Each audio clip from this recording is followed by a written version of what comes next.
America is a great country. And America is a country that was founded on the premise of white supremacy and white superiority. I know you have heard in this entire debate, well, there's a difference between heritage and hate, and there's a difference between Southern culture and slavery, and the monuments are celebrating heritage, they're celebrating culture, they're celebrating Southern pride.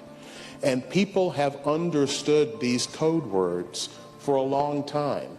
So, I grew up in Memphis, Tennessee. And what greets me as a citizen of Tennessee when I go to my state capital in Nashville, where my grandparents lived? Nathan Bedford Forrest. Well, he made a fortune in Memphis as a slave trader.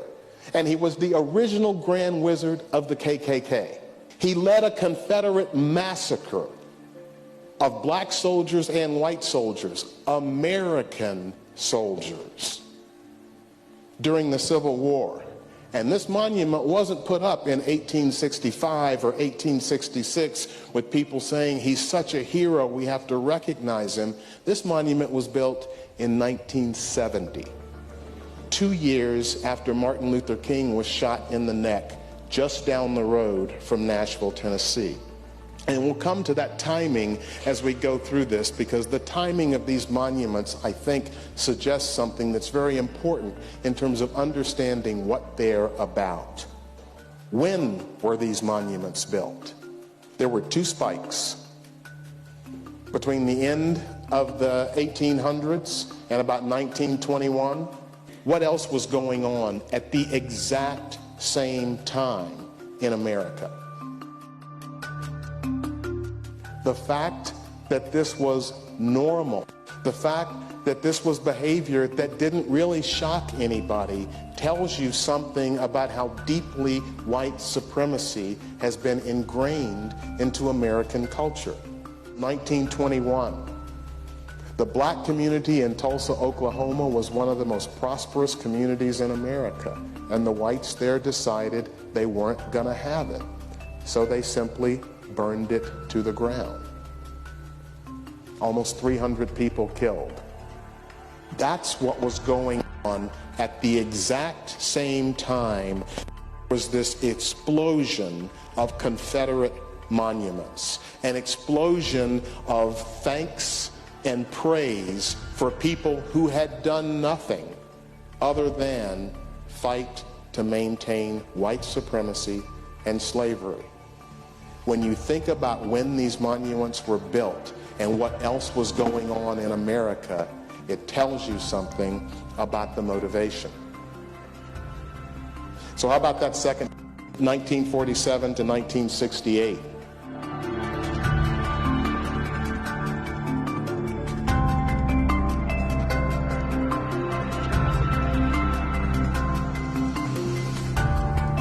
One thing that people forget about our history is that Reconstruction after the Civil War was actually working.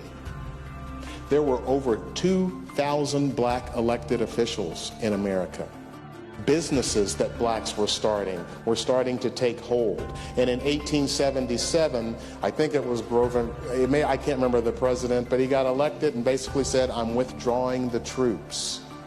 In 1876, there were 125,000 black registered voters in Louisiana. In 1878, that number dropped to 5,000. And if you're wondering about the flag, it had essentially been dead and buried until 1948, when Strom Thurmond brought it back with the Dixiecrat Party. And once again, they are telling us as clearly as they can what they are about and why they're waving that flag. The party's purpose was clear: we stand for segregation of the races. This is from the editor of the Augusta, Georgia Courier in 1951.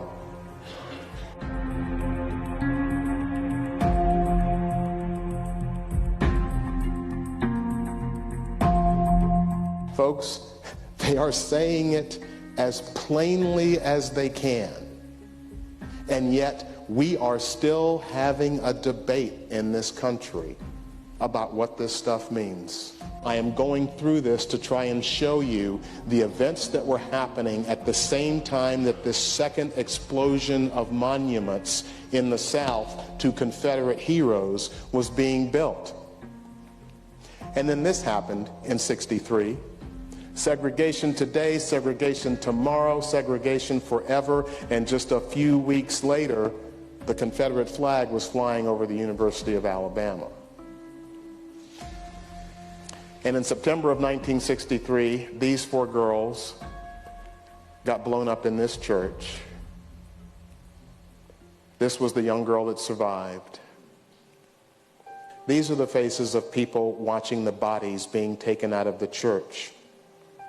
This is what was happening as the second explosion of Confederate monuments was happening in America. So, some of these statues are coming down. They're being removed in the dark of night because the city officials don't want to remove them in the day because there might be disputes, there might be violence, there might be fighting. My only point is this: there is a movement in America that has not been in existence in my lifetime. I was 11 years old in Memphis when King was shot and killed. And I was young, but I was old enough to know enough. And what I'm telling you is the discussions about racial equality that were going on then are nowhere near as deep, as intense, and as revealing as the discussions that are going on today. As scared as I feel and as frustrated as I feel with what's going on in this country, there is a part of me that says we are on the cusp of something. This is a freaking tipping point. And it is going to go one way or the other. Taking down these monuments will not cure the problem, but it is at least an indication that we are ready to deal with the truth.